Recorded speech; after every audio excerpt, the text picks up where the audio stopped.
একসময় রাশিয়ার সুপারমার্কেটগুলোতে ফ্রান্সের বার্গান্ডি বা ইতালির বারলোর মতো দামি বিদেশি ওয়াইনের আধিপত্য ছিল।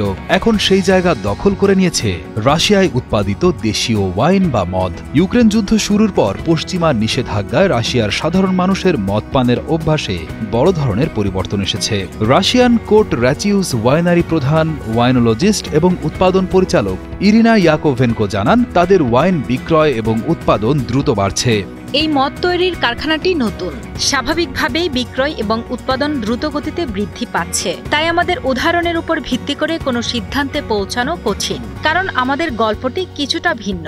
তবে অন্যান্য ওয়াইনারি এবং সহকর্মীদের দেখে আমরা বুঝতে পারি তারাও উন্নয়ন করছে, আঙ্গুর বাগান তৈরি করছে এবং উৎপাদন সম্প্রসারণ করছে।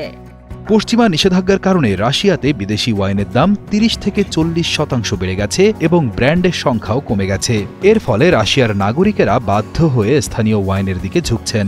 এক দশক আগেও রাশিয়ার বাজারে দেশি ওয়াইন ছিল মাত্র ২৫%, কিন্তু বর্তমানে দেশি ওয়াইন বিক্রি বেড়ে দাঁড়িয়েছে ৬০%।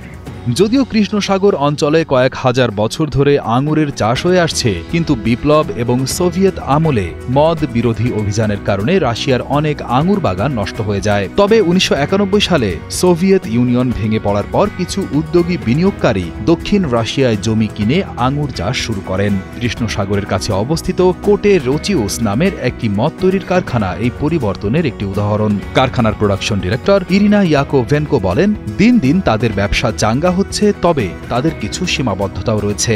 আমরা ২০২২ সালে ওয়াইন বিক্রি শুরু করি এবং সেই বছর থেকেই আমাদের উৎপাদন ও বিক্রি প্রতি বছর বাড়ছে। তবে বছরে ৫ লাখ বোতল উৎপাদনের একটি সীমা আমাদের রয়েছে। রাশিয়ার প্রেসিডেন্ট ভ্লাদিমির পুতিন বারবার বলেছেন, এত নিষেধাজ্ঞা সত্ত্বেও রাশিয়া অর্থনৈতিকভাবে টিকে আছে। রাশিয়ান পর্যটক উলিয়ানা জানান, তিনি রাশিয়ান মদের পক্ষে প্রচারণা চালাচ্ছেন। সামনে তরুণ প্রজন্ম দেশি ওয়াইনের প্রতি আরও মনোযোগী হবে বলেও দাবি করেন তিনি। সামগ্রিকভাবে আমি খুবই খুশি যে আমাদের রাশিয়ান মদের বাজার বিকশিত হচ্ছে।